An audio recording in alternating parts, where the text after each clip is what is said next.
Loh, saya boleh jujur Pak, di luar negeri kuburan dipakai buat nonton. Kita Indonesia lewat kubur permisi. Iya enggak? Coba kalau udah maghrib pasti misi. Lah ini dikubur 5 meter di bawah tanah. Kalau dia nyahut silakan. Di kita meninggal bro. Jadi kita harus bangga jadi orang Indonesia. Sekalipun ada yang kurang juga Pak dari bangsa kita. Kita negara terkepo nomor 2 di dunia. Tetangga berantem gak ditinggal, kita pasti dengar. Ya kan, Perancis bom meledak penduduknya hilang. Indonesia bro, Sarina meledak, nggak nyampe 15 menit jalan Sabang, jalan Jaksa, Tanah Abang numpuk semua di perempatan. Ini polisi lagi tembak-tembakan, yang mana bro, yang mana? Nggak ada takut-takutnya loh Pak.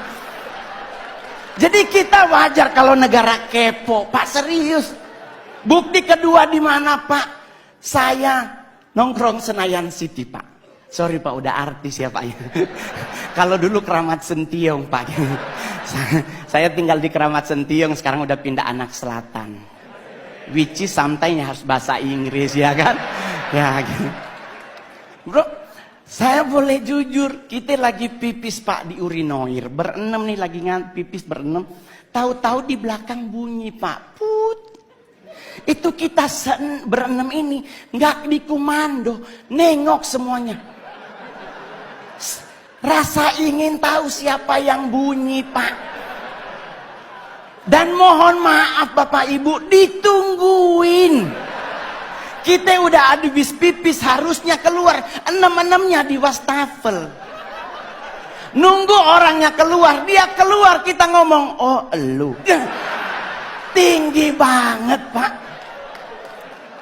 Kita harus akui kita kepo tinggi. Kedua Pak, buat Pak Presiden, kita negara apa lagi? Ngusir setan Pak.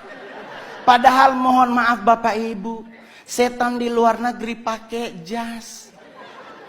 Menakutkan pasti karena ada belati, ada panah, ada pedang. Kita Indonesia setannya dari 170, 80%-nya difabel. Indonesia setannya mayoritas cacat Pak. Ya kan, suster ngesot, wewe gombel, pocong. Semuanya butuh dibantu, tapi kita ketakutan Pak.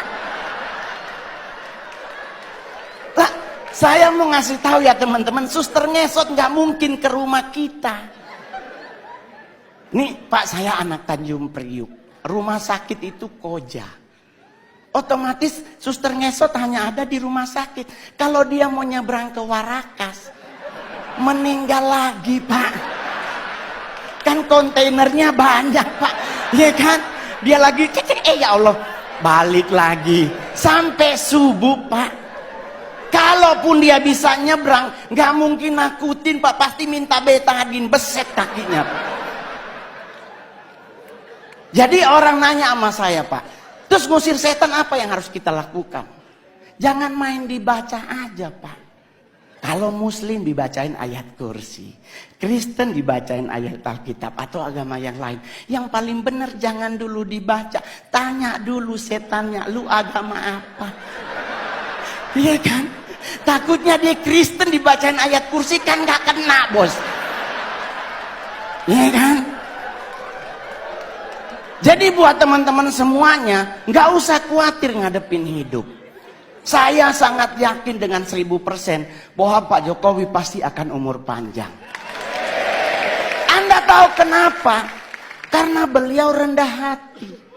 Saya udah 2 kali foto sama Bapak. Satu di Istana Negara, satu di Tondano, Natal Nasional. Itu bro, kebanggaan saya, anak yatim piatu. Nggak punya orang tua dari usia 4 tahun. Bisa ketemu presiden, makan di istana lagi. Pingin nyolong sendok Pak. Soalnya sendoknya keren banget. Stainless steel terbaik, lumayan buat cincin bro. Serius Pak. Saya di Sangir ketemu bupati aja udah pingin pingsan, apalagi sama Pak Presiden. Plus saya kali ketiga disapa oleh Bapak. Di istana ditanya, Mas Mongol. Di Tondano, Mas Mongol. Saya bareng beliau di mobil bagi-bagi buku dan baju. Hari ini pun Bapak nyapa Mongol. Keren Pak. Ya mudah-mudahan foto bersama lagi. Jadi Pak, saya bangga banget memiliki presiden seperti Bapak. Ya kan? Kenapa bisa umur panjang? Beliau rendah hati. Ini yang paling terakhir.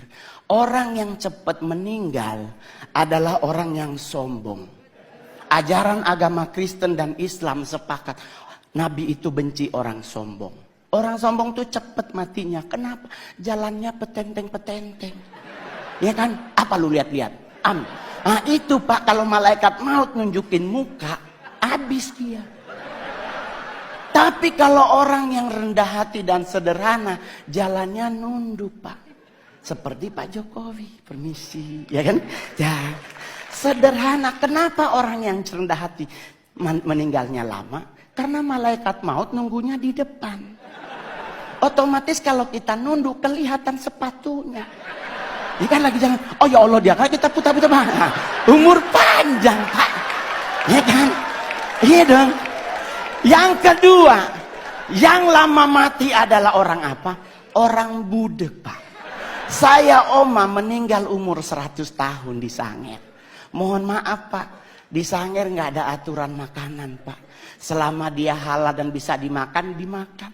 Lah kita sekarang ribet makan, nggak boleh nasi putih karena karbo dan gula tinggi. Harus ganti nasi merah karena karbo gula rendah, serat tinggi. Padahal kalau bicara nasi berwarna, kuning yang paling enak. Ya dong, udah ada ayam sepotong, orek dan sebagainya ya. Nggak ada orang meninggal gara-gara nasi, serius lah. Coba Anda pelajari sejarah. Jenderal Sudirman menurut dokter Belanda cuma punya 3 bulan lagi dia akan meninggal. Karena mengidap penyakit paru-paru yang akut. Tapi coba Anda cek sejarah. Lama beliau mati. Jadi kenapa Jenderal Sudirman lama mati? Rendah hati.